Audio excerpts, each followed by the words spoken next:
So Jason's from Luseland, Saskatchewan.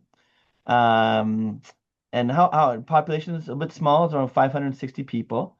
Um, and they have been using for a little while. So tell me right off the bat a little bit more about yourself. So your experience, how long you've been an operator, a little bit more about your system. Okay, I've been in Luseland for 6 years, the foreman for 4 years now. Prior to that, I had about 3 years experience in a nearby town with a lagoon. Hmm. I've had my wastewater for about 6, 7 years now, class two water as well. We have a three-cell lagoon here, quite similar to the other town, except it had a four-cell. Um, I used to be a rigger before that, so I knew lots about piping and pumping and all that kind of stuff with pressures and flows and all that in the oil patch. But this town here, we have a three-cell lagoon. The first cell is always flowing into the second, and the third cell is essentially a storage cell. So Hmm. basically, when I do a release, we just uh, release that third cell and then equalize the second and third cell again. And like the first one never stops flowing ever. Hmm. I used to do a yearly release, but I have a kind of grumpy farmer that it kind of goes across his land. So I try to work with him. So now we do a small release in the spring and a small one in the fall. Yeah, So you don't want to get the farmers upset with you. that's good. Very, very good. And so I know you guys have been using Actime for a while. It's a little different scenario. We're not looking at clean up a lagoon like we did in Grenham. So how long has your community used Actime? It'd be close to 10 years now.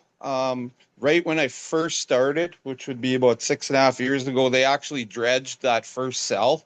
I think they had just started using Actizyme and they never even gave it a chance to win. Council just decided to dredge the cell. Mm. So like ever since, like there's been no buildup noticeable in our lagoon at all. I really have zero problems out at the lagoon other than a muskrat trying to put something in a pipe or something. That's Yeah, yeah. That's that's why you got to bring the shotgun in the back of the truck, right? yeah, yeah, just Or yeah. or a Don't tell 22. anyone. The Yeah, local police knows. So yeah. Yeah, okay. So you've been using it for the whole time you've been there. Um, Talk to me, like there's normally some common issues, kind of like what Blaine had talked about, pipes kind of building yeah, up and slides and we stuff, and so.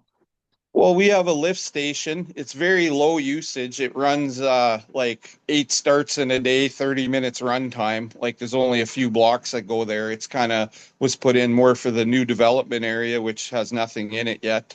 But we have like 1960s, the stuff was put in there, clay, sewer mains, and we have a little bit of tree root issues here and there. Hmm. Over the years in this town, in my experience, um, general block offs are from like feminine products that were flushed down the toilet by a young girl that moved into a house. And most of our trunks are low flow because a lot of them just dead end, and there's like 8 houses on that block, Right. and everybody's at work all day. So there was a couple spots that were like I had been at every year. You pull the hot sea out because it's coming in someone's basement, and you steam through it, and then you have to phone Sask Sewers to come in and jet it out, and it costs a lot of money to get them in town for that. So in the last 2 years, we've been targeting manholes near the problem area. Basically, we'll just throw like a bag or two in. If there's no flow, we have like a 350-gallon tank. We'll dump that down there just to help it along. Hmm. And so far in 2 years, I haven't had to jet any more spots that plugged off on us. Fantastic. Um, Yeah. we do have a fair bit, like we have a RO system in the plant, so the flow of water out of there from the waste of the RO is quite high, so there's never been any issues in there. It's always these smaller, low use trunks and stuff that were causing problems. But like I said, it's been 2 years now, and I haven't had to do one because usually it's blizzarding and 30 below when that happens always. Um, Always, always yeah. the case. Yeah. And then Just like our another friend thing, Jake, who's at -20 right now, having to redo his pumps. So yeah, yeah, not fun. yeah. And then another thing I noticed too, like sure we have a low use lift station, but it was about 4 years ago we were having troubles with our sensors in there. And that was before we started actually putting any act design in the lift station. And like it's pretty new. It's about 14 years old, the lift station, and it doesn't get used a lot, but I wound up going down there, climbing down there and looking, and you could see a sludge build up on some of our sensors and stuff, like Hmm. for a level or something like that. And like I wound up going in and I cleaned it with whatever, some kind of grease stuff or whatever, and we washed it off with our hot seat, and we started putting Actizyme in. Usually 4 times a year, maybe we'll break a couple bags open in there.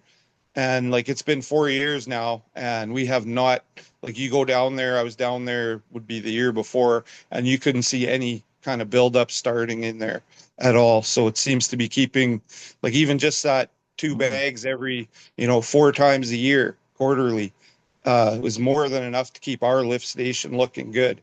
It still looks like brand new in there, honestly. So Wow, that's fantastic. Yeah, they're so I appreciate that. That's a lot of good operational awareness too, right? I think goes to what Blaine was talking about, being proactive, knowing your system, understanding where the issues are, um, and then looking to then be preventative rather than having that -30 call at night to go out and flush something or clean out someone else's residential line.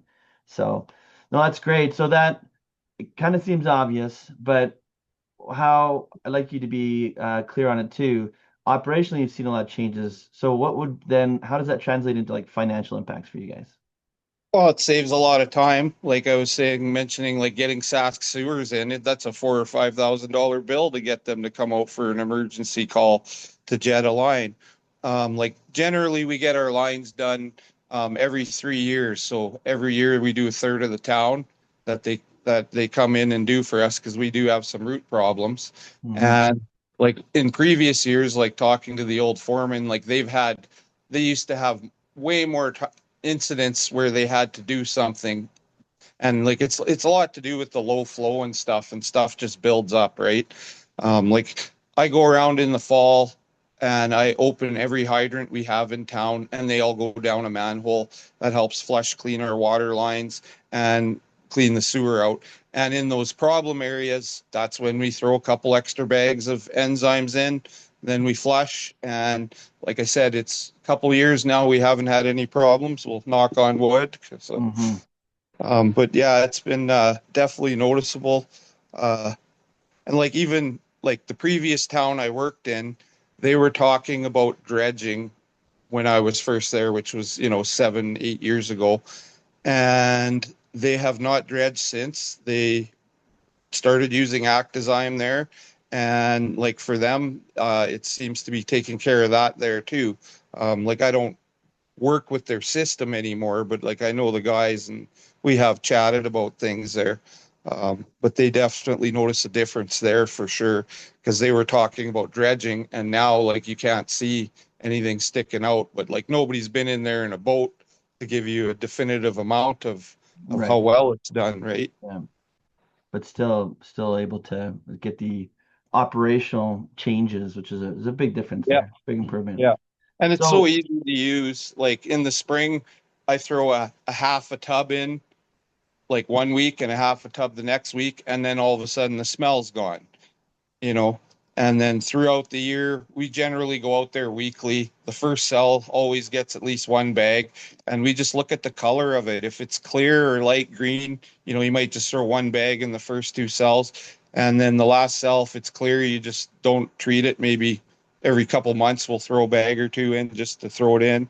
And if it's darker, you throw say 5 or 6 bags in, and then the following week it's usually looks better already. Your water looks a lot clearer, kind of thing. So right on. Oh, that's awesome. Oh, I just had a question too. It just left me. Um, so from your perspective, you walked in there and they were already using Act Design. They were already working and everything. Um, And you explained kind of your impression there as it seemed to work and as you applied it in other places. Um, have you, other than adding on those other places, do you consistently apply pretty much the whole year? Or Yeah. how does Yeah, that like work? in the winter, obviously it's froze over. We can't hit the lagoon, so that's when we hit manholes. And like it doesn't work as good in the cold, obviously. So we usually just throw like two bags in. Like we get this manhole this week, and then next week we'll throw two bags in another one. Just kind of in the winter, that's what we do. We'll target the lift station too. Sometimes a week gets missed in the winter and, it doesn't seem to be a problem, but so far we haven't had any backups. Like generally it's in the winter when sewers are trying to back up on us. Yeah, yeah. Yeah, everything's a little cooler, right? Everything slows down a little bit and builds up a Yes. bit more. Yeah.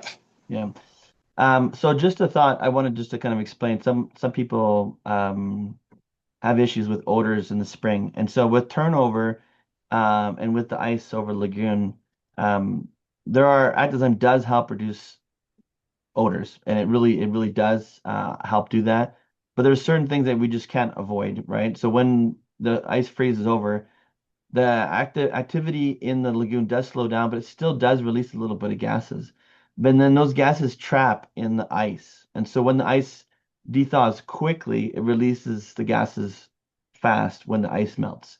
And so that's where it's almost unavoidable to have a bit of smell when that ice thaws and there's a bit of turnover.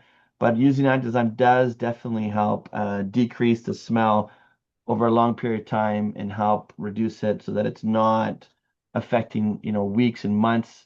And we can definitely tell. I love your thought as you walk up to your lagoon in June, July. Is there any smell? No, no. The only time you get the smell is like you say with the turnover, and it's like when you drive by on the road, you can smell it. And like I usually treat half a tub one week, half a tub the next week, and then like after that, you barely notice the smell. Yeah, yeah. Well, that's pretty normal results. And now I've been to some lagoons in the middle of June, and they are pretty ho rancid, pretty horrid. Very, very, very strong pungent smells.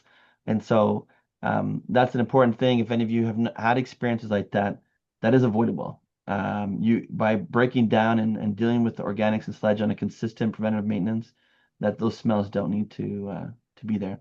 So, as far as talking to council and because they were using it as you came in, and you don't really have the measurable results, how do you kind of explain the reason to use Actizyme, right? Because I know, like with Granum, like they did the before and after with their sludge, so they could exactly see how it changed. So, how do you, I guess, develop the case if there's a new council that comes in, which happens every 4 years often, and they're like, maybe we shouldn't spend this money on this product, or we don't want to use it anymore, or our lagoons look fine.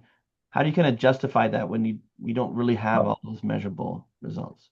Well, the biggest thing that, like, it's kind of partially my opinion too, is if it's not broken, why fix it? Because I've had many other companies come with, oh, you're going to save money and you're going to this and you're going to that. Some of them have chemicals. I'd rather not use a chemical.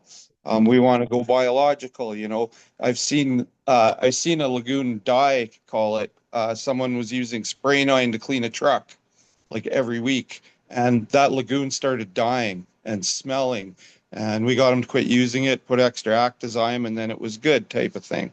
Um, and then the other thing is like some of the counselors are usually like an older person that has been in town for years and they remember what things were like years ago.